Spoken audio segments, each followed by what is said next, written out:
Joining me now to look at this in a couple different ways, Dante Cini, the director of the American Communities Project at American University and co-author of Network Nation, and Doug Holtz-Eakin, a former director of the Congressional Budget Office. He has recently launched a new healthcare think tank, the Center for Health and Economy, and he was an advisor to the McCain campaign. Hello to both of you. Good morning. I want to focus, we'll get to healthcare in a minute, but I want to focus, to me, Doug, let me start with you.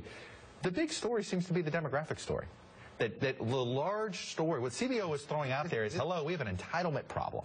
Yeah, they really weren't talking about healthcare. We're having a political fight, but we're headed straight for a minefield, and no one seems cognizant of this. And I thought this was actually a relatively depressing report. What it says is that we can teeter along at sort of stable deficits and stable debt relative to GDP until this president's term's over, and then everything goes north in a very bad way. Debt explodes, deficits explode.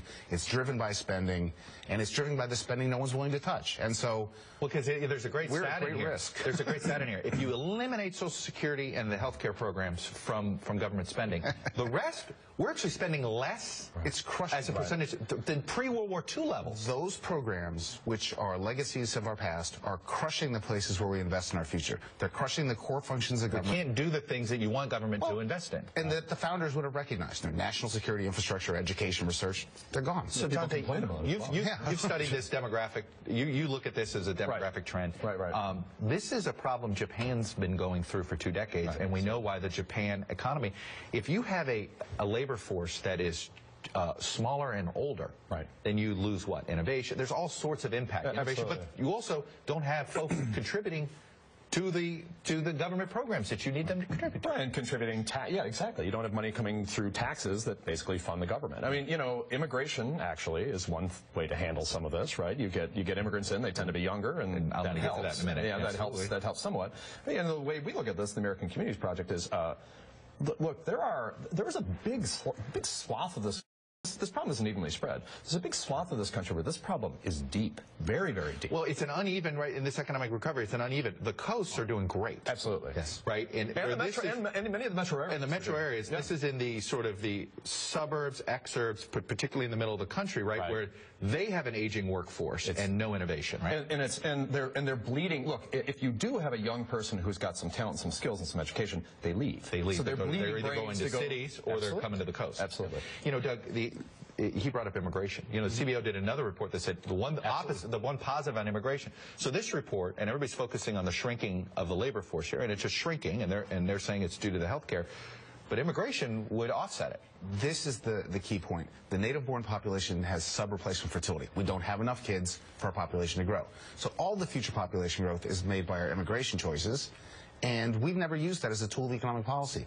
We could do a serious immigration reform. It would augment our labor force, build our skills, and we grow a lot more rapidly. That's a key part of the debate and should be front and center. And you think this should be more of a jobs? Because CBO projected 9 million jobs in 20 years, essentially, if the Senate version of the immigration law passed, which if you netted it out, then all of a sudden our labor force would be expanding over the next 20 years. And they also said it would lower these projected deficits, which are enormous. I mean, it's a powerful tool, and we are out of step with the rest of the developed world who use immigration policy as a tool of economic policy. We don't. And I mean, this is Europe. I go back to Europe and Japan. These are 2 areas that 2 other economies, aging economies, have caused them to slow down. And I do think that something to keep in mind with immigration is when I look at the trends, what you're seeing is, immigration is going to have a big effect in the West and the Southwest, and then in metropolitan areas around the country. So you'll closer to the border, and then you'll go to Detroit, even Chicago, Philadelphia. But there are these big swaths where there's just no reason even for the immigration to come in and change those places. I mean, we really, with a huge portion of this country is aging, and I don't really know how to address the problem. On health care, a lot of your Republican friends are taking it and calling it is an unfair statement to them. They should not be saying this is costing 2 million jobs. Is that right? Not quite. I mean, this is the flip side of the same coin. If you go to the end of this, 2024, the CBO is basically saying, look, supply equals demand. We're back to full employment.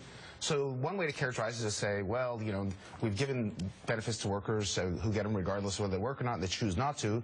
The other way to say it is, employers cannot offer a wage high enough to lure them into the job and make money. You're killing a job either way. It's gone.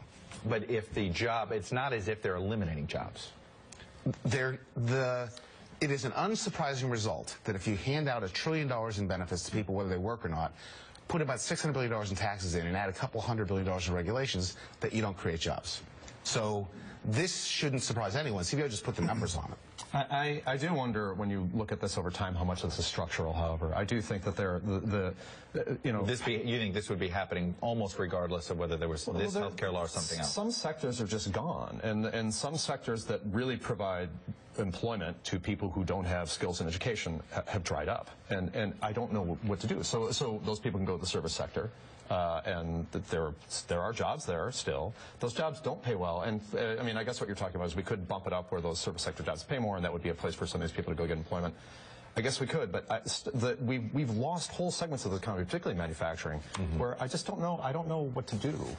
How you get the jobs back? How you get the employment back? Very quickly. If you look over 200 years, we moved everyone out of farming and into services, and we've stayed a manufacturing nation. We'll continue to do that. We don't know what those service jobs will be, and they're not all bad-paying jobs. Go see a lawyer. No, that's true. Fair enough. And by the way, one thing CBO says, there is going to be demand that's created for more healthcare, and guess what? Probably the fastest-growing sector in years could end up being the healthcare sector, and you say it's the only thing keeping some of these mid-sized towns alive, right? Education and the growth in healthcare. Absolutely. Nursing jobs. Hey, they need nurses out in some of those communities. All right, Dante Cheney, Douglas Holtz-Eakin, trying to look at a big picture here, do a little bit of more healthcare later in the show. Thank you.